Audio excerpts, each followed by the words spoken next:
तिथं murder सीनवर mobile जो सापडला, सत्तेत असणारे काही लोक मुद्दामून या मालकांना वाचवत आहेत. म्हणजे लाजबीज वाटते का नाही?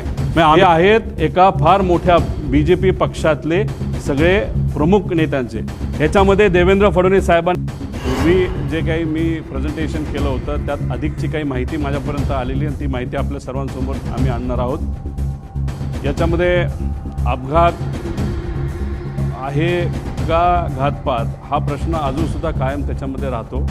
पण घातपात हा जो मुद्दा आहे त्याच्यावर थोडंसं लोकांचंही आणि सगळ्यांची त्या दिशेने जाण्याला प्रवास सुरू झाला असं आपल्याला म्हणावं लागेल पुढं. याच्यामध्ये ह्या सगळ्या गोष्टी म्हणजे आपण मी काय काय मुद्दे घेतले होते. 27 तारखेला जे जे काय घडलं, कुणीतरी भेटायला आलं होतं, कोणाचा तरी फोन आला होता, फाईलचा मुद्दा होता, फाईलच्या मुद्द्याच्या बाबतीत कुठेतरी टी व्हीवर बोलत असताना वेळ थोडा गल्लत झाली कदाचित पत्रकारांची.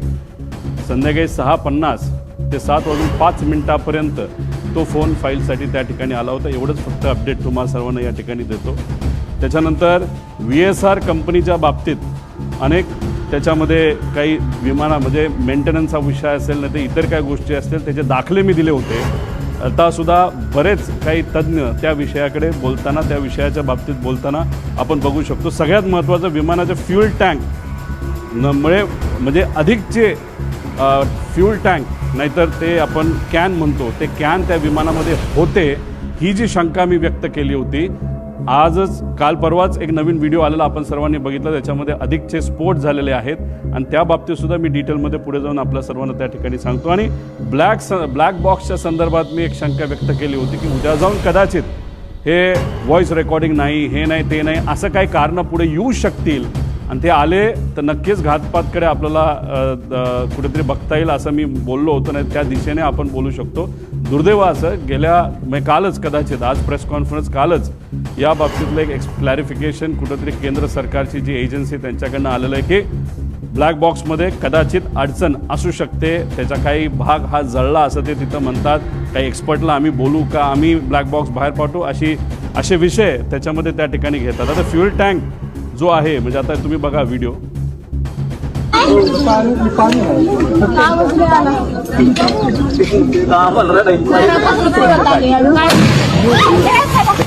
आता हा व्हिडिओ आहे,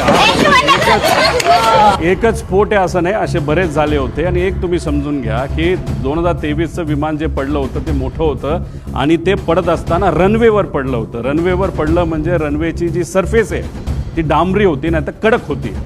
दादांचं विमान जे पडलं होतं तसं कडक सरफेसवर म्हणजे ते रनवेवर पडलं नव्हतं, ते साईडला पडलं होतं.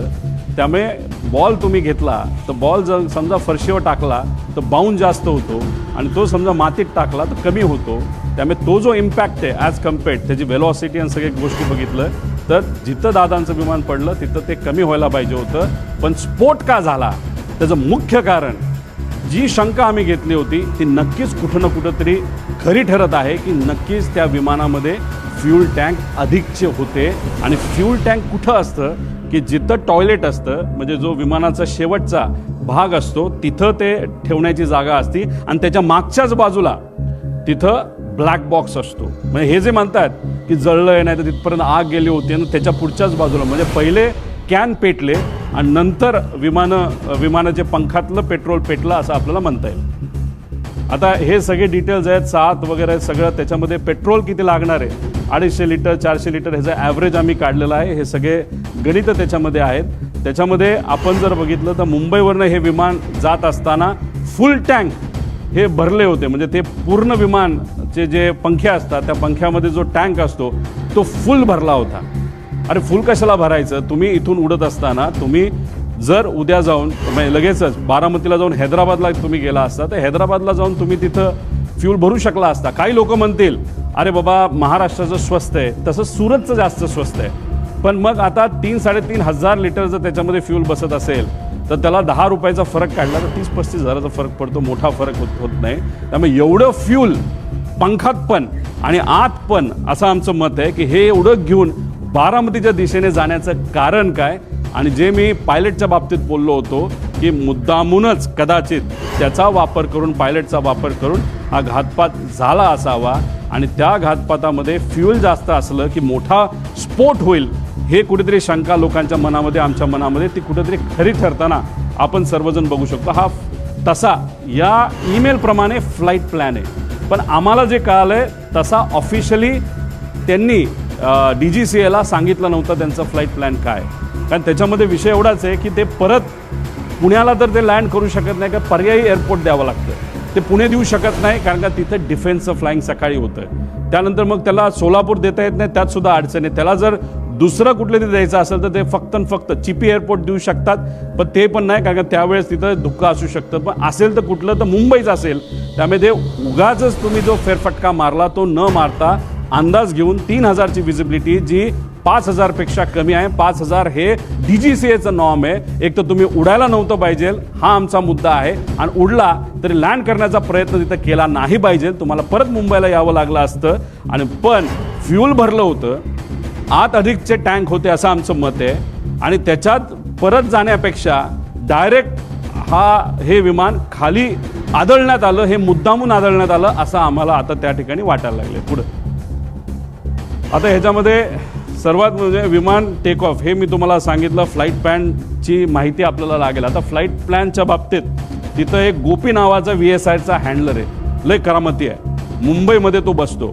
आता हे काय करतात, फ्लाईट प्लॅन हे मॅन्युप्युलेट करू शकतात.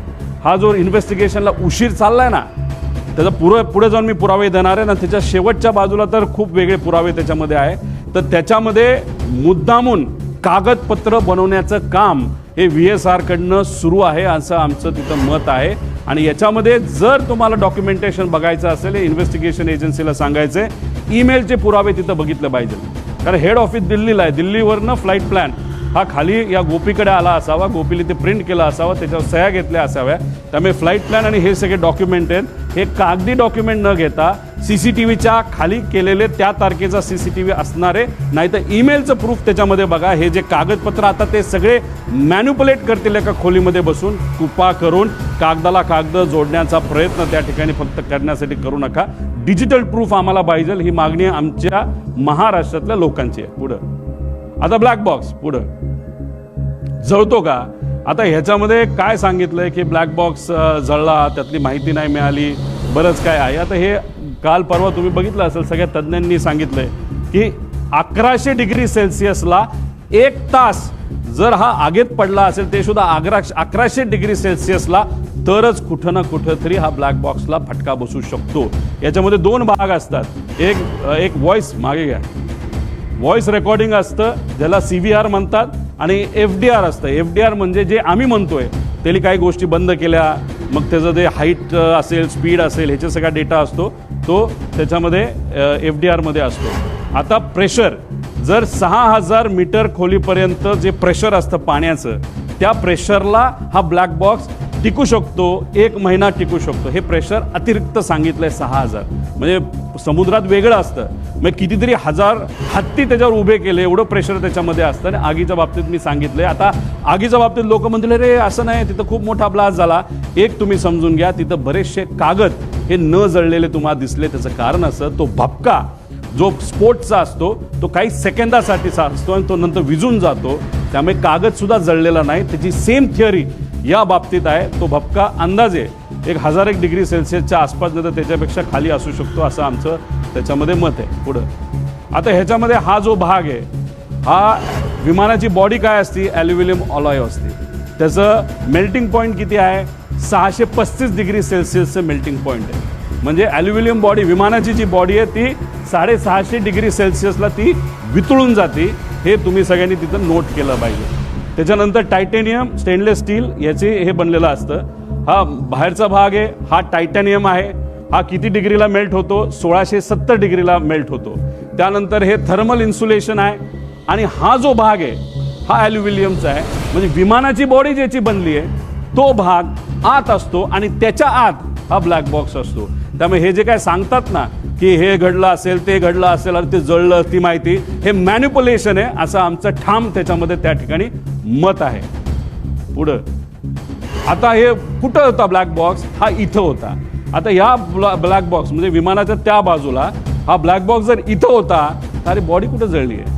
इथं केबल सुद्धा आहेत पुढे, केबल पण आहेत, त्या सगळ्या कॉपरच्या केबल आहेत. कॉपरचा मेल्टिंग पॉईंट अजून कमी असतो, त्यासुद्धा तिथं मेल्ट झालेला नाहीत. म्हणजे उगाचच कालचं आज आमचं प्रेझेंटेशन आहे म्हणून काहीतरी द्यायचं, म्हणून काहीतरी माहिती काल दिली असं आमचं त्याच्यामध्ये मत आहे. पुढं हे सगळे उदाहरणं आहेत. ह्याच्यामध्ये हे कुठलं तरी एमिरेट्सचं दिसतंय, एअर इंडिया दिसतंय, हे बँकॉकचं दिसतंय. ह्याच्यामध्ये सगळ्यात मध्ये सेम इंटेन्सिटी, सेम आग, सेम टेम्परेचर सगळं असताना ब्लॅक बॉक्स पूर्णपणे त्याच्यामध्ये मिळालेला आहे. पुढं आता हे बघा, इथं केबल आहे. केबल सगळ्या तुम्हाला दिसतील. अजून तुम्ही व्हिडिओ बघितला तर केबल तशाच्या तशा तुम्हाला दिसतील.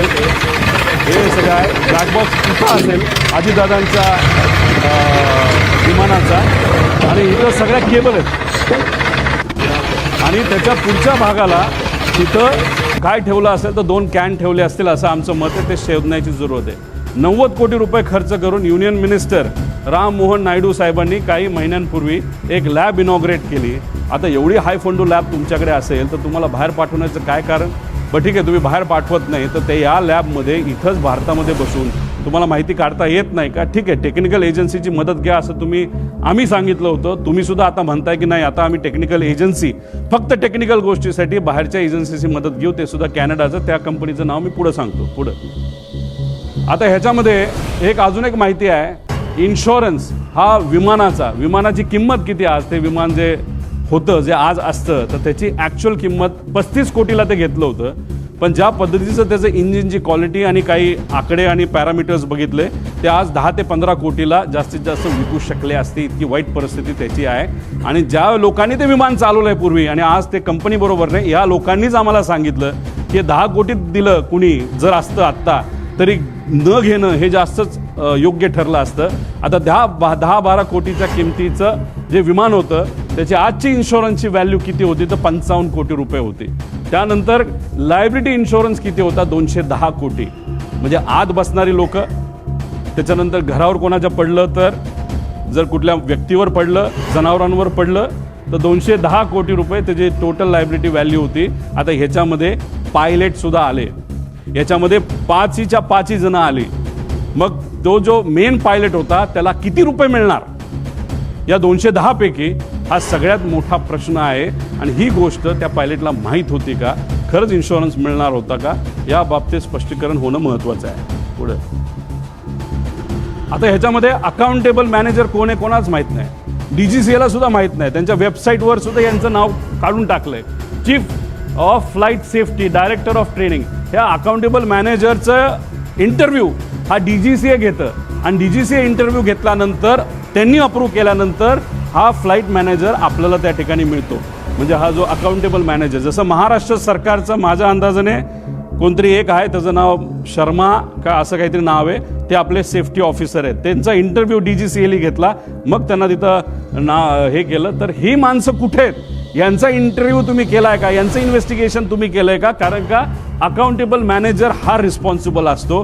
त्यांनी तिथे ईमेल केले पाहिजे. त्यामुळे जी कालची नोटीस जी आलेली आहे, नाहीतर एक्सप्लेनेशन जे DGCAने दिलेलं त्याच्या खालच्या बाजूला 2 नाहीतर CC अकाउंटेबल मॅनेजर केलेलं आहे. त्यामुळे अकाउंटेबल मॅनेजर कोण आणि ही लोक कोण हे माहिती घेणं महत्त्वाचं आहे. पुढं आता हे महाशय, म्हणजे हे जे तुम्ही जर ट्रक चालवत असाल, तुम्ही ट्रकच चालवला पाहिजे, तुम्ही गाडी चालवायची नाही. तुम्ही जर गाडी चालवत असाल तर ट्रकचं लायसन्स तुम्हाला मिळतं, त्याला वेगळं घ्यावं लागतं. तुम्ही ट्रक चालवत असताल आणि JCB चालवायला गेला, नाही तर पोखलान चालवायला गेला, जी मोठी मशीन, तुम्हाला अलाउड नाही. तसंच लेअर जेटचं तुम्ही विमान चालवत असाल तर तुम्हाला दुसरं विमान लेगेसीसारखं वापरता येत नाही. आता इथं जर फोटो बघितले, हे आहेत मिस्टर कपूर. हे मागे जे आहे ते लेगेसीचं विमान आहे. आपले मुख्यमंत्री साहेब आणि उपमुख्यमंत्री दुसरे हे लेगेसीली जास्त ट्रॅव्हल करतात. ही आहे लेगेसी, हे आहे लेगेसी, आणि हे आहे लेअर जेट. म्हणजे हे महाशय लेगेसी सुद्धा चालवत होते आणि हे महाशय लेअर जेट सुद्धा चालवत होते. आणि फक्त हाच व्यक्ती चालवत होता असं नाही, रोहित सिंग सुद्धा इलिगली हे दोन्ही विमानं तिथं चालवत होतं. याचे CCTV कॅमेरा, याचे डॉक्युमेंटेशन हे करा. आमच्याकडे डॉक्युमेंटेशन आहे, आम्ही कसं काढलं हे आम्हाला माहिती. पण या DGCAला आम्हाला सांगायचं, इन्व्हेस्टिगेशन अधिकाऱ्यांना आणि ऑफिसरला सांगायचं, कृपा करून कागद रंगवारंगवी करणं हे तुम्ही सोडून द्या. आणि जर करत असाल तर ते चुकीचं आहे. जर उद्या जाऊन त्या कागदात जर फरक दिसला, व्हिडिओ आमच्याकडे कुठला असेल आणि तो जर आम्ही दाखवला आणि त्याच्यामध्ये जर डिस्क्रिपन्सी आली तर हे योग्य ठरणार नाही. त्यामुळे इथं एक खूप मोठी इलिगॅलिटी आहे. त्यानंतर तुम्ही दारू पिलाय का नाही तर हे BA करावं लागतं. हे अशा पद्धतीचं मशीन असतं. पण अनफॉर्च्युनेट हे जे मशीन आहे हे आहेत एक यंग पायलट आहे, यांचा व्हिडिओ आम्ही आमच्या लेवलनी त्या ठिकाणी काढला. हे असं फुंकावं लागतं, असा व्हिडिओ काढावा लागतो. हे बाबा फुंकतोय आणि दाखवावं लागतं 0% दारू आहे. तसंच हे राईटचे महाशय आहेत, हे वेगळेच आहेत. ह्याचं नाव काय, ह्याचं नाव कोणतरी फॉरेनर आहे, तो पुढं असेल कदाचित. तर हे असा व्हिडिओ काढावा लागतो. आता रोहित सिंग जो मालक होता VSRचा आणि आपला हा जो कपूर आहे, याचे असे व्हिडिओ आम्हाला आजच्या आज त्या ठिकाणी लागणार नाही. तर तुम्ही इन्व्हेस्टिगेशनमध्ये आम्हाला तिथं दाखवा. पण हे जे मशीन आहे या मशीनचा एक खूप मोठा फ्लॉ आहे आणि हे फक्त VSRकडे, हे एअरपोर्ट अथॉरिटीकडे नाही आहे. VSRकडे असणारे हे जे मशीन आहे याच्यामध्ये तारखा या बदलल्या जाऊ शकतात. हा फ्लॉ आहे या मशीनचा. म्हणून म्हणतो इन्व्हेस्टिगेशन जेवढं पुढे जाईल तेवढं मॅन्युप्युलेशन हे मोठ्या प्रमाणात त्या ठिकाणी होणार आहे. आता याच्यामध्ये 2023 मधील अपघात प्रकरण आम्हाला जे कळलंय त्याचा जो कॅप्टन होता ना, चालवणारा सुनील कंजर जो आहे, त्याचं नाव कदाचित प्लस मायनस असेल. जसा कपूर दोनदा त्याला स्थगिती मिळाली होती, त्याचं लायसन्स कॅन्सल झालं होतं दारू पिला म्हणून, तेव्हा हे 2023चं VSRचं मुंबईमध्ये जो ॲक्सिडेंट झाला त्याचा जो सुनील कुंजीर का कंजीर नावाचा जो व्यक्ती आहे, तर त्याचा सुद्धा त्या ठिकाणी दारूच्यामुळे ते दोनदा त्याचं लायसन्स कॅन्सल झाला तो, असं आम्हाला कळतं. म्हणजे जे कमर्शियल फ्लाय करतात मोठी मोठी विमानं, एमिरेट्स, एअर इंडिया वगैरे, तिथं ज्यांना नोकऱ्या मिळत नाहीत ते सगळे, आणि काही चांगले पण लोक आहेत, खराब नाही, पण काय असे मोठे मोठे लोक सगळे इथं काम करतात. पुढं हे सगळे डॉक्युमेंट्स आम्हाला तिथं लागणार आहेत. आता हा कार्लोस नावाचा जो माणूस आहे गृहस्थ, हा व्हेनेझुएलाचा आहे, इंटरनॅशनल त्याचं लायसन्स आहे. पण हा भारतामध्ये कसं तो त्याला VSRच्या माध्यमातून इथं उडवलं जातं, तर हा येतो एंटर करताना ॲज अ पॅसेंजर, आणि पॅसेंजर म्हणून आत आल्यानंतर विमानात बसल्यानंतर तो कॉकपिटमध्ये जायचा आणि कॉकपिटमध्ये जाऊन त्या ठिकाणी विमान उडवायचा. आता ह्याच्यामध्ये हे बघा, captain, crew details, captain Venezuela हा पूर्वीचा त्याच्यामध्ये डेटा आहे. पण हा त्या पद्धतीने काय गोष्टी, त्याचं सगळं जे लायसन्स आहे ते अमेरिकन फॉरेनचं लायसन्स असतं ते रिजेक्टेड आहे. आता उदयपूरमध्ये एक बिझनेसमन आहे, त्या बिझनेसमनला मी या व्हिडिओच्या माध्यमातून विनंती करतो, या माणसापासून तुम्ही जपून राहा. हे VSRचं आहे, ते बीचक्राफ्ट 350चं विमान आहे उदयपूरचं. हा माणूस चालवतो, पण जाताना आत तो पॅसेंजर म्हणून जातो आणि तिथं बसून मग तो विमान चालवतो. मला सांगायचं काय, VSRमध्ये चुका किती आहेत आणि त्या चुका कशा लपवल्या जातात आणि कोण लपवलं जातं मी पुढे जाऊन तुम्हाला सांगतो. पुढे आणि हे वेदर रिपोर्ट वगैरे हे सगळे डेटा आम्ही मागितलेला आहे, मागणार आहोत, पत्र देणार आहोत. पुढे आता पायगड्या, VSRसाठी DGCA कडून काय पायगड्या घातल्या जातात त्या पुढे घ्या. आता हा रिपोर्ट आहे, तुम्ही इथं बघताय, लेअरजेट 45. आता मला तुम्ही सांगा, तुम्ही जर टेक्निकल इन्व्हेस्टिगेशन एजन्सी असाल तर तुम्ही टेक्निकली बोललं पाहिजे ना, कॅमेराचं काय आहे, त्याचं पिक्सल किती आहे, डिटेलमध्ये बोललं पाहिजे. पिक्सल, कॅननचा कॅमेरा आहे तर कॅनन 1 आहे का 2 आहे का, नाहीतर मोबाईल जो वापरला, जो तिथं मर्डर सीनवर मोबाईल जो सापडला तो iPhone 17 आहे का 16 आहे का 15, हे तुम्हाला सांगावं लागेल. पण बघा, टेक्निकल इन्व्हेस्टिगेशन एजन्सी जी काम करते, का आम्ही ऑब्जेक्शन घेतो या एजन्सीवर आणि DGCAच्या आत्ताच्या लोकांवर, सगळ्याच नाही पण काही लोकांवर. इथं लिहिलं लेअरजेट 45 एअरक्राफ्ट. हे लेअरजेट 45 एअरक्राफ्टच नाही आहे, हे लेअरजेट 45 कुठे रे XR हे विमान आहे. हे आहे लेअरजेट 45 जे अजून सुद्धा उडते. हे 1 स्टेप पूर्वीच आहे आणि हे विमान आहे अजितदादांचं. हे आहे XR, हे अमेरिकेतून बाय केलं होतं. पुढे मी तुम्हाला डिटेल्स देतो. म्हणजे एजन्सी, कालचा रिपोर्ट तुम्ही वाचून बघा DGCAचा, त्याच्यामध्ये सुद्धा त्यांनी लेअरजेट 45 दिलंय. फक्त आम्ही म्हणतोय XR आहे आणि ते खरंच XR आहे. हे वेबसाईट ही त्या VSRची वेबसाईट आहे आणि अमेरिकेवरून ते विमान घेतलं, त्याचे डिटेल्स पुढे जाऊन बघितले, ते सुद्धा XR आहेत. म्हणजे तुम्ही टेक्निकल एजन्सी असताना, तुम्ही टेक्निकल इन्व्हेस्टिगेशन करत असताना तुम्ही जर मॉडेलच चुकवत असाल तर तुमच्यावर आम्ही विश्वास कसा ठेवायचा. मोठ्या नेत्यांनी सांगितलंय की रोहित पवार असं ऑब्जेक्शन घेत नाही. काल कुठला तरी इथला एक मुंबई पुरता मोठा नेता का छोटा नेता त्यांनी सांगितलं की का ऑब्जेक्शन घेत, याच्यासाठी आम्ही ऑब्जेक्शन घेतोय. तुम्ही याच्यामध्येच जर मॉडेलच चुकवत असाल तर पुढे इन्व्हेस्टिगेशन तुम्ही कशी करणार आहात असा प्रश्न आहे. पुढे बघा, आता दुसरं, केंद्रीय विमान DGCA, आता सर्टिफिकेट ऑफ रजिस्ट्रेशन आणि ह्याच्यामध्ये सर्टिफिकेट ऑफ हे विमानाचं काय म्हणतात त्याला, एअरवर्दीनेस हे दोन आहेत. आता एअरवर्दीनेस सर्टिफिकेट ऑफ एअरवर्दीनेस कधी आलंय 21ला आणि विमान रजिस्टर कधी झालंय 22ला. म्हणजे काय केलं, आधी गाडी घेतली, त्याचं सगळं PSU वगैरे केलं, सगळं करून टाकलं आणि नंतर ते रजिस्टर केलं. तसं विमानाचं झालं. हे चुकीचंच आहे. हे PIB रिपोर्ट आहे 28/1चा. याच्यामध्ये जर तुम्ही certificate of registration, certificate of airworthiness याच्यामध्ये जो फरक येतोय तो 1 वर्ष आधीचा आहे. हेच तुम्ही चुकला आहात. आधी रजिस्ट्रेशन तुम्हाला करावं लागतं आणि मग तुम्हाला एअरवर्दीनेस घ्यावं लागतं. इथं जर रिपोर्टमध्ये तुम्ही चुकवत असाल म्हणजे कुठंतरी रिपोर्ट मॅन्युपुलेट केले जातात का, रिपोर्टमध्ये हेराफेरी होती का, असा आमचा साहजिकच प्रश्न राहणार ना.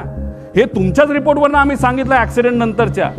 आणि ह्याच्यामध्ये तुम्ही जर म्हणत असाल नाही आमच्याकडनं चुकलं, काढलं ना आम्ही, आमचे पण काही कॉन्टॅक्ट आहेत का नाही, हे आहेत ना सर्टिफिकेट, हे दोन्ही सर्टिफिकेट आम्ही इथं लावलेले आहेत, त्याच्यावरनं तुम्ही बघा. म्हणजे एजन्सी DGCA म्हणते तारखा चुकवते, आम्ही पुरावे देतो की तारखा चुकल्यात, ह्याच्यावरनंच आम्हाला कुठेतरी या इन्व्हेस्टिगेशनवर डाऊट आहे. आता ह्याच्यामध्ये हे विमान, कुठलंही विमान घेतलं गेल्यानंतर त्याला 5,000 तास असं काहीतरी दिलं जातं. त्याचं तास किती होते या विमानाचे? 5,000. अजित काका जेव्हा विमानामध्ये बसले होते त्याला किती तास झाले होते? तर ते 5,915. किती तास बाकी होते? त्या कंपनीच्या म्हणण्यानुसार फक्त 85 तास. अहो आम्ही सुद्धा जेव्हा उडतो ना, आम्ही बघतो 400 तास बाकी आहेत का 500 तास बाकी आहे, हे आम्ही सिव्हिलियन म्हणून बघतो. मग अजितदादा तर Z+ सिक्युरिटीचा माणूस होता. त्यांच्या विमानामध्ये जेव्हा ही घटना घडली तर आपण जर बघितलं तर ही 14/9चा हा विषय आहे. तर हा जो रिपोर्ट आला आहे तर त्याच्यामध्ये 4,915 म्हणजे 85 तास फक्त बाकी होते. आणि ह्याच्यात आमचा क्लेम आहे. आणि मी जी हनीवेल नावाची कंपनी जी हे इंजिन बनवलं त्या कंपनीच्या मॅनेजरला जर मराठी कळत असेल ना तर ट्रान्सलेट तुम्ही करा की खरी माहिती ही DGCAला तुम्हाला ईमेलच्या माध्यमातून द्यावी लागेल. आम्ही प्रयत्न केला पण ते आम्हाला देत नाही.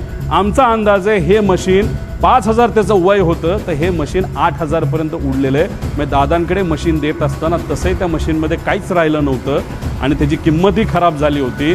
आणि मग मुद्दामूनच ह्याच्यामध्ये मशीनसुद्धा देताना खराब क्वालिटीचंच दिलं, नुकसान होताना कमी व्हावं. आणि हा अपघात का घात हा प्रश्न तर त्याच्यामध्ये राहतो. पण हे मेंटेनन्स सगळे बघितल्यानंतर दादांना जे मशीन दिलं Z सिक्युरिटीने असताना सुद्धा VIP ट्रॅव्हल होतोय ह्या VSR कंपनीला माहिती असताना, ॲरो या कंपनीला माहीत असताना सुद्धा मशीन हे संपलेलं होतं. आणि तेच मशीन म्हणजे इंजिन त्या विमानाला होतं आणि तेच विमान हे अजितदादांसाठी त्या ठिकाणी सेवेसाठी दिलं. म्हणजे हे आश्चर्याची गोष्ट आहे. इतकं जर कुणी दुर्लक्ष करत असेल एवढ्या मोठ्या VIPला तर कदाचित हा VIP फक्त लोकांसाठीच VIP मोठा नेता होता, बाकीच्यांना या नेत्याची काहीच किंमत नाही असं आपण म्हणायचं का, असा प्रश्न आम्हा सगळ्यांना निर्माण होतो. पुढे आता बघा, विमानाला कलर करायचा असेल तर तो घरी करता येत नाही, तुमच्या गॅरेजमध्ये करता येत नाही, त्याला त्याच कंपनीकडे पाठवावं लागतं. त्याला 3-4 कोटीचा खर्च आहे. काही दिवसांपूर्वी एक व्हिडिओ आहे एमिरेटचा, तो रंगवायला एका एमिरेटच्या मोठ्या विमानाला रंगवायला 50 कोटी रुपये लागले फक्त रंगवायला. आता ह्या महाशयाली घरीच पेंटिंग केलं. आता ह्याचं कारण बघा, हा जळल्यानंतर एक नंबर इथं तुम्हाला दिसतोय, हा आधी दिसत नव्हता, जळल्यानंतर तो दिसायला लागला. तो नंबर काय आहे? N80PQ. मग आम्ही आमच्या अमेरिकाच्या कॉन्टॅक्टचा वापर केला. तिथं जे कुठले आमच्या ओळखीचे कॅनडाचे लोक आहेत त्यांच्याकडे आम्ही बघितल्यानंतर हे काय आहे N80PQ, हे आहे US रजिस्ट्रेशन. हे आहेत त्यांची वेगवेगळे मालक, 5 मालक झाली. त्याच्यामध्ये काय फायनान्स कंपन्यात काय आहेत, म्हणजे एखादी मारुतीची गाडी नाही तर कुठलीही गाडी घेत असताना आपण बघतो फर्स्ट ओनर आहे का सेकंड ओनर आहे. इथं 4-5 ओनर होते. म्हणजे एवढं जुनं मशीन, याची किंमत 15 कोटीच्या पुढं त्या ठिकाणी नाही. तर ही माहिती घेतल्यानंतर हे अमेरिकेवरनं विमान आणलं होतं पुढं. आता हे बघा, कुठलंही विमान हे जेव्हा तुम्ही भारताच्या बाहेरून आणता ही एक लिस्ट असते, त्याला आपण म्हणतो STC सप्लिमेंटेड टाईप सर्टिफिकेट. याच्यामध्ये मी मार्क केलेत, हे लेअर जेटचे आहेत. पण याचा सखोल STCचा आम्ही अभ्यास केल्यानंतर एक मी फार जबाबदारीने हे स्टेटमेंट करतोय, लेअर जेट हे विमान भारतामध्ये रजिस्टरच होऊ शकत नाही. हे स्ट्रेट फॉरवर्डली तुम्हाला सांगतो. हे इल्लिगली रजिस्टर झालेत DGCAच्या काही अधिकाऱ्यांचा उपयोग करून, नाही तर वापर करून, नाही तर ज्या गोष्टी ज्या द्यायच्या होत्या त्या देऊन आणि स्वस्तातलं विमान हे VIP साठी मुद्दामून वापरलं गेलं का? त्यामुळे VSR कंपनी का बंद झाली पाहिजे? त्यात इन्व्हेस्टिगेशन करत असताना फक्त त्या DGCAच्याच लोकांना घेऊन का नाही केलं पाहिजे? भारताच्या बाहेरची का चांगली इन्व्हेस्टिगेशन एजन्सी आणली पाहिजे? ह्या सगळ्या गोष्टी म्हणजे इथं तसं बघितलं तर कमिटी बघितली तर सगळेच चुकीचे असं मी म्हणणार नाही, पण चोरालाच पोलिसाचं काम दिलं असं म्हणायला काही हरकत नाही, अशी आजची परिस्थिती आहे. पुढं आता ह्याच्यामध्ये CVR फार चर्चेत आहे. CVR हे आहे ज्या दादांचं ॲक्सिडेंट झालेलं विमान. इथं तुम्ही बघितलं तर तो CVR जो त्याच्यामध्ये बसवलेला आहे, अमेरिकेचं हे मशीन आहे, त्या CVR मध्ये किती मिनिटं रजिस्टर होऊ शकतात आवाज? फक्त 30 मिनिटं. आणि DGCAचं सिव्हिल एव्हिएशन रिक्वायरमेंट काय म्हणतात? 2 तास. जर मशीनमध्ये विमानात 30 मिनिटं होतं आणि DGCAचं रूल बुक म्हणतं 2 तास, मग हे विमान कसं रजिस्टर भारतामध्ये झालं असा आमचा प्रश्न आहे. साहजिकच आहे. काय लोक म्हणतील 30 मिनिटं, आता आपल्याला गोंधळ करता येईल. अजिबात नाही. ॲक्सिडेंट झाल्यापासून 30 मिनिटं तो एक फायदा आपल्यामुळे आहे. म्हणजे शेवट 30 मिनिटामध्ये काय झालं हे आपल्याला बघता येईल आणि खास करून शेवटच्या 1.5 मिनिटामध्ये काय झालं हे सगळ्यात जास्त महत्त्वाची गोष्ट आहे.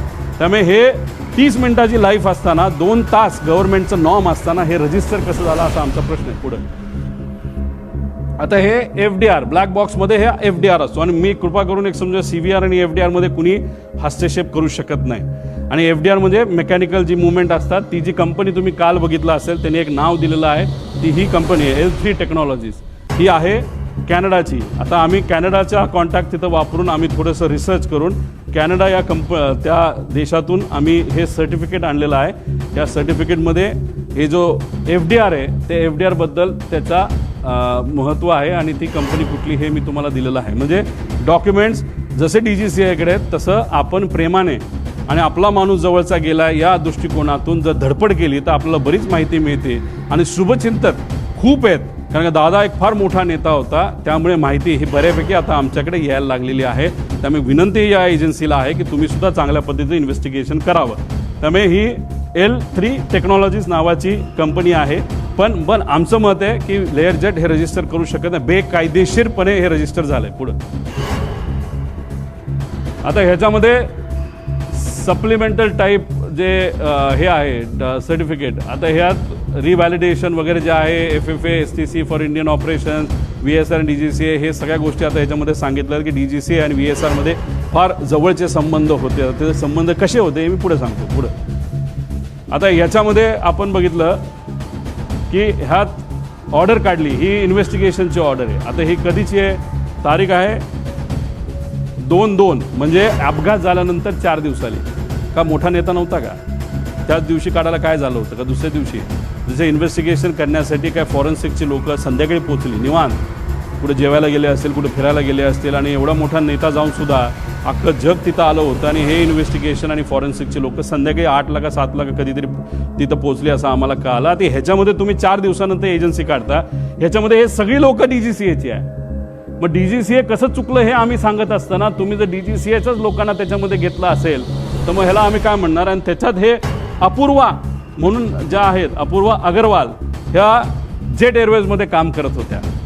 जेट एअरवेजचं काय रिलेशन आहे हे मी तुम्हाला सांगतो, पण ह्याच्यात एकाला सुद्धा लेअर जेट विमान कसं असतं, काय असतं, टेक्नॉलॉजिकल काय ॲडव्हान्समेंट आहे, एकाला सुद्धा याच्यामध्ये माहीत नाही. ही आजची परिस्थिती. आणि अशा लोकांना ज्याला विमानच कसं होतं, लेअर जेटमध्ये काय कॉम्प्लिकेशन असतात, काय टेक्नॉलॉजिकल ॲडव्हान्समेंट आणि प्लस मायनसेस असतात हे माहिती नसताना सुद्धा नावापुरती ही एजन्सी बनवली. अपूर्वाचं नाव कुणी दिलं हे पुढे जाऊन मी तुम्हाला सांगतो. पुढे आता जो साऊथवेस्ट एअरलाईनचा जो अपघात झाला अमेरिकेमध्ये 17 एप्रिल 2018ला झाला आणि प्राथमिक अहवाल कधी आला? 2 दिवसात आला. आज 20वा का 22वा दिवस आहे. काल काहीतरी द्यायचं म्हणून काहीतरी फालतू त्यांनी दिले, त्यात सुद्धा मॉडेल त्यांनी चुकवलेलं आहे. मग हे जे काय आहे हे काय म्हणायचं की दादांचं एवढं महत्त्व नाही का? मग सत्तेचा वापर करून जे कोणी त्यांच्याबरोबर होते, पूर्वी खूप काम केलेलं आहे, या लोकांनी सत्तेचा आणि ताकदीचा वापर करून करा ना इन्व्हेस्टिगेशन पटपट. प्रिलिमिनरी रिपोर्ट यायला एवढा वेळ काय लागतो? आमच्यासारखा बिना बॅकग्राऊंडचा, बिना सत्तेचा माणूस जर एवढी माहिती काढू शकतो आणि तुम्ही 22 दिवस लावताय की बाबा ह्या एजन्सीला काम द्या, त्या एजन्सीला काम द्या. अरे काय कारण आहे, काय कारण आहे हे इन्व्हेस्टिगेशन पुढे जात नाही का? कारण कागदपत्र बनवले जातात VSR कंपनी ही अडचणीत येऊ नये, नाहीतर त्या अपघाताच्या मागे जे लोक नाहीतर जे डोकं होतं त्या डोक्याला वाचवण्याचं काम ही इन्व्हेस्टिगेशन एजन्सी करते का, असा प्रश्न लोकांना आता पडायला लागलेला आहे. म्हणजे 2 दिवसात तो रिपोर्ट यायला पाहिजे, अजून आलेला नाही. पुढं CIDचा रिपोर्ट आणि ह्याच्यात मागे जावा, मागे 15 तारखेपर्यंत रिपोर्ट द्या असं सांगितलंय बघा कुठेतरी. कुठे? हां कुठेतरी लिहिलंय, हां मध्ये, हां हे बघा 15 फेब्रुवारी. आज किती तारीख आहे? 18. काय दिलं काल? आणि त्याच्याच बरोबर खाली लिहिलं बघा, अकाउंटेबल मॅनेजमेंट ऑफ VSR. अरे कोण आहे अकाउंटेबल मॅनेजर? कोणाच माहीत नाही. मग नुसतं दाखवायचं म्हणून दाखवलं. मग अकाउंटेबल मॅनेजरला तुम्ही घेतलं का ताब्यात? नाही घेतलं. मेंटेनन्स मॅनेजरला घेतलं? नाही घेतलं. पुढे घ्या. आता हे सगळ्यात महत्त्वाचं आहे, हे नोट करा. आम्ही बघत होतो की VSR कंपनीवर कारवाई का होत नाही, VSR कंपनीवर कारवाई का होत नाही. ह्याच्या खोलात गेल्यानंतर आम्हाला कळालं की रोहित सिंग नावाचा जो VK सिंगचा मुलगा आहे, भारी भारी गाड्या आहेत त्याकडे, गाड्या घ्यायला काही हरकत नाही. 5 स्पोर्ट्स कार आहेत. एका गाडीची किंमत 7 कोटी असेल, 35 कोटीच्या तर गाड्या आहेत त्याच्यात. मुंबईचं त्यांचं जे डेलचं जे गेस्ट हाऊस आहे त्याच्या खाली 1-2 गाड्या लावल्यात, बाकी कुठे ते आम्हाला माहीत नाही. त्या रोहित सिंगचं लग्न होतं 1.5-2 वर्षापूर्वी मॅरियट जयपूरला, राजस्थानमध्ये. तिथं कोण कोण गेलं होतं? कोणाकडे फोटो? आमच्याकडे काही लोकांकडे फोटो ते माझ्यापर्यंत आले नाहीत, पण येतील.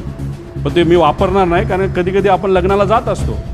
आमचं हे म्हणणं नाही की घातपात करणारे लोक तिथं गेले होते, नाही तर आमचं जे ऑब्जेक्शन ते अजिबात नाही. आमचं फक्त म्हणणं आहे VSRवर इन्व्हेस्टिगेशन का होत नाही, त्याचं कारण कदाचित असं असू शकतं की रोहित सिंगच्या लग्नामध्ये बरेच महाराष्ट्रातले सुद्धा सत्तेतले काही लोक, नेते, काही माजी मंत्री सुद्धा या निगडीत असणारे, आणि काही दुसऱ्या राज्यातले. त्यातलं एक राज्य आम्हाला कळलं ते म्हणजे आंध्र प्रदेश. आंध्र प्रदेशचे TDP या पक्षाचे प्रमुख नेते, ते कोण मी सांगणार नाही, पुढच्या काही ह्याच्यामध्ये मी मला माहिती आहे का, तर 100% माहिती आहे. TDPचे एक प्रमुख नेते त्या लग्नाला, रोहित सिंगच्या VSRचा जो मालक आहे त्याच्या लग्नाला राजस्थानला हे गेले होते. मग VSRच्या मालकाच्या मुलाच्या लग्नाला तुम्ही तिथं जाता, आणि आज VSR या कंपनीवर जेव्हा ऑब्जेक्शन घ्यायचं असतं, त्याचे ऑपरेशन बंद करायचे असतात, तेव्हा तिथं मंत्री महोदय TDP या पक्षातले, या देशाचे जे एव्हिएशन मिनिस्टर आहेत, ते कुठेतरी म्हणतात no safety concern with Learjet aircraft VSR venture aviation minister. का ऑब्जेक्शन आम्ही नाही घेतलं पाहिजे? का दादांचा अपघात झाल्यापासून, का घात झाल्यापासून आतापर्यंत या राज्याचे सुद्धा मंत्री VSRली प्रवास करतायत का? का आतापर्यंत इतर राज्यांमध्ये सुद्धा VSR चालू आहे का? प्रश्न आहेत ना. आमचं धडधडीत डायरेक्ट म्हणणं आहे की सत्तेतले बरेचसे लोक हे VSRच्या मालकांच्या निगडीत आहेत. काही लोकांचे व्यवसाय आहेत. हैदराबादचा एक कुठला तरी मोठा व्यावसायिक आहे, तो कोणाच्या जवळ आहे याच्या खोलात सुद्धा मी जात नाही. त्याची 2 विमानं आहेत आणि दोन्ही विमानं VSRच्या नावाली आहेत. आणि आज सत्तेत जे लोक आहेत त्याच्या जवळ असणारा तो माणूस आहे, आणि कदाचित त्या माणसाकडे तिकडं त्या भागातलं एक छोटंसं पोर्ट सुद्धा असावं त्या राज्यातलं. फक्त एकच आहे, बाकी कुठले पोर्ट त्याचे नाहीत. मग कोण आहे हा माणूस? तिथं कोणाची सत्ता आहे? आणि ती सत्ता तिथं त्या ठिकाणी असताना त्या TDP या पक्षाचे नेते जर रोहित सिंगच्या लग्नाला तिथं जात असतील, आणि TDPचाच नेता आज जर तिथं एव्हिएशन मिनिस्टर असेल, आणि VSR कंपनी आतापर्यंत बंद होत नाही, त्याचे ऑपरेशन तसेच चालू राहतात, कागदपत्र त्या ठिकाणी रिअलाइनमेंट करणं नाही तर त्याचं मॅन्युप्युलेशन करणं, असं आमचा त्याच्यामध्ये म्हणणं आहे. आणि आज रोहित सिंग आहे कुठं? आज रोहित सिंग भारतामध्ये नाही. अपघात झाल्यानंतर मायामी अमेरिकेमध्ये तो गेलाय. त्यांची दुबईमध्ये सुद्धा कंपनी आहे, अमेरिकेमध्ये सुद्धा कंपनी आहे. ही सगळी विमानं टप्प्याटप्प्याने हे दुबईच्या आणि अमेरिकेच्या कंपनीमध्ये ट्रान्सफर केली जातील.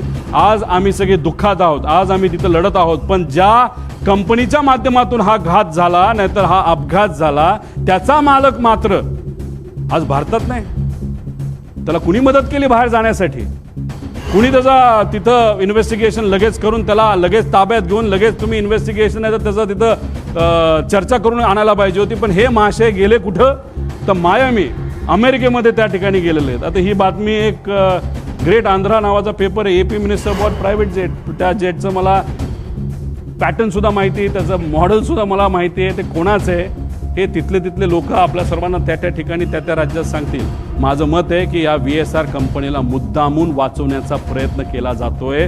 एवढा मोठा माणूस, महाराष्ट्राचा नेता गेल्यानंतर सुद्धा या सत्तेत असणारे काही लोक मुद्दामून या मालकांना वाचवत आहेत. म्हणजे दादा गेलेत याचं दुःख यांना नाही, पण पैसा आपला वाचला पाहिजे, मैत्री आपली टिकली पाहिजे, या अनुषंगाने VSRला मदत करतात. म्हणून आमचं मत आहे की आज नाही तर उद्या VSR कंपनीला बंदी घातली पाहिजे आणि इन्व्हेस्टिगेशन करत असताना त्याच्यामध्ये सुद्धा काही चेंजेस केले गेले पाहिजे.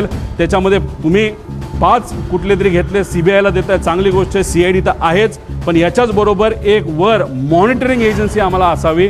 राज्यात विरोधी पक्ष नेत्यांना त्याच्यात घ्यावं. दुर्दैवाने महाराष्ट्रात कुणी विरोधी पक्ष नेता नाही, पण हा विषय फार मोठा आहे.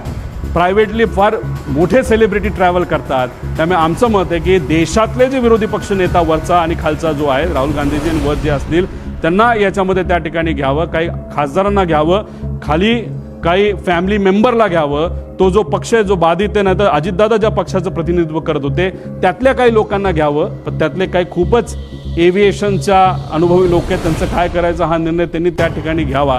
मग अशा पद्धतीने आणि जज, एक्स जज याच्यामध्ये घ्यावा आणि ही मॉनिटरिंग एजन्सी तुम्ही तिथं घ्यावी.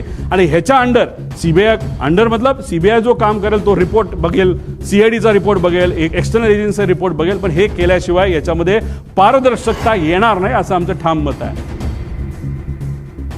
मॅरिटचं तुम्हाला सांगितलं ते आम्ही तारखा पण काढू, काही फोटो आमच्यापर्यंत आलेत, काही डॉक्युमेंट्स आमच्याकडे आलेत, कोण कसं काय, फक्त ते आत्ता वापरलेलं नाही कारण का मला ह्याच्यात राजकारण आणायचं नाही. पण एक गोष्ट आहे की काही लोक मुद्दामून याच्यात राजकारण आणि मैत्री आणतायत आणि पैसा आणि इन्व्हेस्टर पण मी देऊ शकतो, पण इन्व्हेस्टरच्या खोलामध्ये मी जाणार नाही. इन्व्हेस्टरचं काही डायरेक्ट रिलेशन असेल असं नाही, पण इन्व्हेस्टर मोठे मोठे असल्यामुळे, शेकडो कोटीचा विषय असल्यामुळेच कदाचित या कंपनीला वाचवलं जात आहे. त्यामुळे त्या इन्व्हेस्टरला मला म्हणायचं तुम्ही खूप मोठे आहात, हजारो कोटी तुमच्याकडे आहेत. आमचा काका, आमचे दादा त्याच्यामध्ये गेलेले आहेत. 100-200 कोटीसाठी हे इन्व्हेस्टिगेशनला कृपा करून कुठल्या नेत्याचं नाही तर कोणाचं वजन टाकून तुम्ही हे मॅन्युप्युलेट करण्याचा प्रयत्न त्या ठिकाणी करू नका. कारण की इन्व्हेस्टिगेशन एजन्सी काम करेलच, पण आम्ही काही शांत बसू असं जर तुम्हाला वाटत असेल तर आम्ही शांत बसणार नाही. कारण आमचा काका, आमचा नेता याच्यामध्ये गेलेला आहे. पुढं आता मुख्य पायलट सुमित कपूर याच्यामध्ये हे सगळे आम्ही विषय त्याच्यामध्ये मागितलेले आहेत. त्यांना कौटुंबिक अडचण होती. आता ती कौटुंबिक अडचण खूप खोलात जाऊन मी म्हणणार नाही, आणि त्या विषयाला धरून त्याचं ब्लॅकमेल तिथं झालं असावं आणि मग ते ब्लॅकमेल त्या ठिकाणी झालं असल्यामुळेच ते जे काही घटना घडल्या अशी शंका आहे की त्यांनी मुद्दामूनच त्या घटना त्या ठिकाणी घडून आणल्या. कारण बऱ्याच एक्सपर्टशी बोलल्यानंतर विमान ज्या पद्धतीने कळलं ते मुद्दामून मॅन्युअली आणि ट्रान्सपॉन्डर हे विषय तुम्हाला त्या आधीच्या ह्याच्यामध्ये सांगितलेलं आहे. याच्यात खोलात जाऊन चर्चा करायची जरूरत आहे. पण त्यांना दारू प्यायची खूप सवय होती. जेटमध्ये असताना त्यांचा पगार 10 ते 12 लाख होता, पण आत्ता या कंपनीमध्ये आल्यानंतर कारण त्यांचं लायसन्स बंद झालं होतं, ते 3 वर्ष बंद होतं. कोविडच्या काळामध्ये त्यांना काम मिळालं नाही. 5 वर्ष ते बिना पैशाचे होते, नाही तर पगाराचे होते. आणि त्यानंतर लेअर जेटमध्येच त्यांना संधी का दिली? कारण लेअर जेट बघतच नाही काय की कोण कसला आहे, काय कोणाला काय अनुभव आहे, कोण कुठं दारू पिला होता का काय वेगळं केलं होतं. आणि लेअर जेटमध्ये आल्यानंतर त्यांचा पगार 12 लाखावरनं 3.5 लाखावर आला आणि त्यात 25,000 रुपये का 20,000 रुपये प्रत्येक एका विमानाच्या फेरीला त्या ठिकाणी ते वापरायचे. असे जर 10 फेऱ्या केल्या तर 2.5 लाख आणि 3, 3.5 म्हणजे 6 लाखाचा पगार त्याच्यामध्ये होता. 5 वर्ष पगार नसल्यामुळे आणि हा पगार मोठ्या प्रमाणात कमी झाल्यामुळे आणि मोठे मोठे विस्कीचे ब्रँड त्यांना प्यायला त्या ठिकाणी लागायचा, त्याचा खर्च जास्त असल्यामुळे आणि व्यक्तिगत एक कुठला तरी विषय ज्यामुळे ते डिप्रेशनमध्ये होते आणि ह्या सगळ्या गोष्टीचा उपयोग घेऊन त्यांच्यावर प्रेशर टाकून कुणी ब्लॅकमेल करून काय घटना घडली का असं आमचं डाऊट आहे. हे क्लिअर करणं महत्त्वाचं आहे. पुढं रोहित सिंग शोधा आता ह्या माणसाला कुठे आहे, तो कुठे आहे, कोणाचा मुलगा आहे, मुलगा तर VK सिंगचाच आहे. त्याच्यामध्ये DGCA काय रिलेशन आहे, DGCAच्या बद्दल तो काय म्हणायचा, कुछ भी हो मॅनेज होता है, कर सकते, कुछ प्रॉब्लेम नाही, कसं कसं मॅनेज केलं याचे पूर्ण डॉक्युमेंट आहे. पण हे प्रेझेंटेशन 2 तास जाईल, या खोलात झालं नाही. माझ्या अंदाजाने हा कुठेतरी मायामी, फ्लोरिडा, युनायटेड स्टेट, म्हणजे आपण, तुम्ही पत्रकार, आम्ही सर्वजण जमिनीवर आहोत. दादांना काय झालं हे शोधतोय. लोक शोकांतिक आहेत, काय झालं दादांचं हे ते विचार करतात. हे महाशय मायामीला बीच साईडला बसून काय तिथं करतात देवाला डोळे. मग कसं जाऊन दिलं ह्याला तिकडं? का जाऊ शकला, का याची एन्क्वायरी नाही झाली, असे डाऊट येतात ना. म्हणजे डाऊट क्लिअर करणं महत्वाचं आहे. पुढं आता मला हा प्रश्न पडलेला आहे, हे महाशय आहे समित ठक्कर, खूप खोलात नाही. त्यांनी काय टाकलंय, मी एकदा ट्रॅव्हल केलं होतं, मी मुंबईमध्ये दिल्लीला बोलत असताना तुम्ही बघितलं असेल, मी बोललो की मी आणि माझ्याबरोबर एक सेलिब्रिटी खेळाडू बारामतीला लँड होऊन तिथून मी माझ्या मतदारसंघात गेलो होतो. मी धडधडीत बोललो होतो, पण या महाशयाने मला ट्रोल करण्यासाठी, मला ट्रोल करण्यासाठी दुसरं काहीच नाही ना. मग हे तू स्वतः ट्रॅव्हल करत असताना तुला काय कळलं नाही का? आम्हाला थोडी कळणार होतं का? तुझी अपेक्षा होती का, त्या ट्रोलरची अपेक्षा होती की त्यावेळेसच माझा ॲक्सिडेंट त्या ठिकाणी व्हायला पाहिजे होता, मी संपायला पाहिजे होतं, तर क्रिकेटरही संपायला पाहिजे होतं, अशी तुझी अपेक्षा होती का? हे असले थर्ड क्लास पैसे घेऊन काम करणारे ट्रोल हे कोणाचे आहेत याचा मी अभ्यास करायला लागलो. हे आहेत एका फार मोठ्या BJP पक्षातले सगळे प्रमुख नेत्यांचे. याच्यामध्ये देवेंद्र फडणवीस साहेबांना या बाबतीतली माहिती नसावी असं मला तरी त्या ठिकाणी वाटतं. पण देवेंद्र फडणवीस साहेबांना मला सांगायचं आहे, लोकांना प्रश्न पडायला लागलेला आहे. मी अजितदादांच्या घातपातचा मुद्दा तिथं मांडतोय, पण मला ट्रोल हे BJPचे ट्रोलर का करायला लागलेत? आणि तो सुद्धा हा काही छोटा ट्रोलर नाही आहे, हा फार मोठा ट्रोलर आहे. आणि हा एकदा एखादी ट्विट टाकली नाही तर मेसेज टाकला की हे जे बगल बच्चे जे आहेत पैसे घेऊन काम करणारे, हे सुद्धा त्या ठिकाणी रिट्वीट करतात आणि रिट्वीट माहिती करतात. आणि अजून एक मी आत्मविश्वासाने सांगतो, आणि काही लोकांकडे ते पुरावे आहेत, ह्याच माणसाली 2 दिवस आधी 28 तारखेचा 2 दिवस म्हणजे ॲक्सिडेंटच्या 2 का 3 दिवस आधी एक अशी ट्विट केली होती आणि ती 7.5 मिनिटानंतर त्यांनी डिलीट केली. आणि त्या ट्विटमध्ये दिलं होतं पुढच्या 2 दिवसामध्ये एक अशी घटना घडणार आहे, त्याच्यामध्ये महाराष्ट्राच्या राजकारणामध्ये खूप मोठा भूकंप येऊ शकतो, असं काहीतरी त्या महाशयाला लिहिलं होतं. याच्याबद्दलचे पुरावे आमच्याकडे आहेत, आम्ही ते घेतोय. पण हा कोण आहे हा? आणि हे जे आहेत ना सगळे हे ट्रोल करणारे, हे सगळे कोण आहे? कुठलं आहे? अहिल्यानगर, हे सगळे BJPचे ट्रोलर्स आहेत सगळे. त्यांचे ते पेजेस काढतात, पैसे देऊन काम करणारे लोक आहेत सगळे. आता इथं तर मी काय बोललो आणि देवेंद्र फडणवीस साहेब काय बोलले? साहेब, देवेंद्र फडणवीस साहेब, याच्यामुळे आता लोकांना वेगळी शंका त्याच्यामध्ये यायला लागली. रोहित पवार भावनेच्या भरामध्ये मुद्दे मांडतोय, टेक्निकल मुद्दे, अराजकीय बोलतोय, पण भाजप मला ट्रोल करते. पण ट्रोल करायचं कारण काय, असा प्रश्न आता लोकांना त्याच्यामध्ये पडायला लागलेला आहे. त्यामुळे तुम्ही तुमच्या होम मिनिस्ट्रीचा वापर करून आता या ठक्करला तर आम्ही काही सोडणार नाही. समित का कोण आहे त्याची माहिती आम्ही काढल्याशिवाय राहणार नाही. पण असे जे ट्रोल आहेत हे आज मला ट्रोल का करतायत, एक परसेप्शन करण्याचा प्रयत्न करतायत की मला वेळ लागलाय.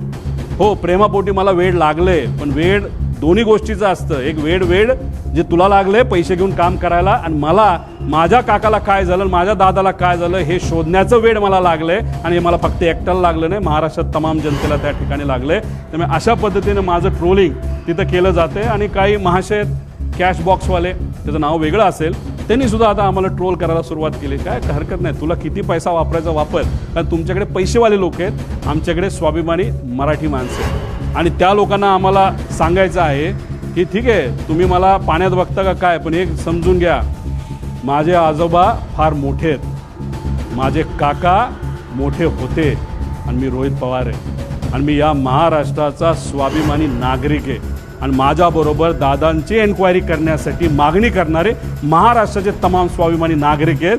हे असे चिरकुट पैसे घेऊन काम करणारे ट्रोल या ठक्कर का कोण आहे त्यासारखे नाही. त्यामुळे हे लोक मला ट्रोल करतात, याच्यावरनं लोकांना आता वेगळ्या शंका यायला लागलेल्या आहेत. पुढं बाळ झालं ना, काय राहिलं का? हां, या पुढं. अरे पुढं घे ना, काय राहिलं काय? हो, आधार कार्डची माहिती. म्हणजे आता बघा, मी इथं मरमरून मीडियाच्या चांगल्या पत्रकारांचा उपयोग करतोय, काय अधिकारी काय माझी आहे, आणि माझा वेगळा सोर्स आहे अमेरिकेत, इकडं तिकडं सगळी माहिती आम्ही काढतोय. मला माहिती मिळायला केवढी अडचण आहे बघा. पण आता मी ज्या विमानाने ट्रॅव्हल केलं, ज्या सेलिब्रिटी बरोबर मी ट्रॅव्हल केलं, त्या विमानात ट्रॅव्हल करताना जी इन्फॉर्मेशन, जे आमचे डॉक्युमेंटेशन प्रूफ हे एअरपोर्ट अथॉरिटीला आम्ही देत असतो विश्वासाने की हा आमचे प्रूफ आहे, हो आम्हीच ते आहोत, हे आम्ही विश्वासाने तिथं देत असतो. ती सगळी माहिती या ट्रोलरला दिली जाते. एअरपोर्ट अथॉरिटीचं असं कोण आहे का एअरपोर्ट अथॉरिटीचे लोक ट्रोलरला माझ्याबद्दलची माहिती देण्यासाठी तिथं करतात? सगळी माहिती, फक्त माझी नाही, त्या सेलिब्रिटी क्रिकेटरची सुद्धा माहिती दिली. लाजबीज वाटते का नाही? मग आम्ही कष्ट करून माहिती काढतो आणि या ट्रोलरला फुकटात माहिती तिथं जर मिळत असेल तर याच्या मागे वेगळी अजून शक्ती आहे का, असा सुद्धा प्रश्न इथं निर्माण झाल्याशिवाय राहत नाही. आणि मग हे एअरपोर्ट अथॉरिटी असू शकतं, VSR असू शकतं, काय म्हणजे आम्ही इथं वेगळी इन्फॉर्मेशन मागतोय आणि आमच्या ट्रोलरला कुणीतरी ऑथेंटिक आणि सिक्रेट इन्फॉर्मेशन हे ट्रोलरला, ते सुद्धा भाजपच्या ट्रोलरला दिली जाते. याच्यावरनं शंका 100% आता आमच्या मनामध्ये त्या ठिकाणी निर्माण व्हायला लागली.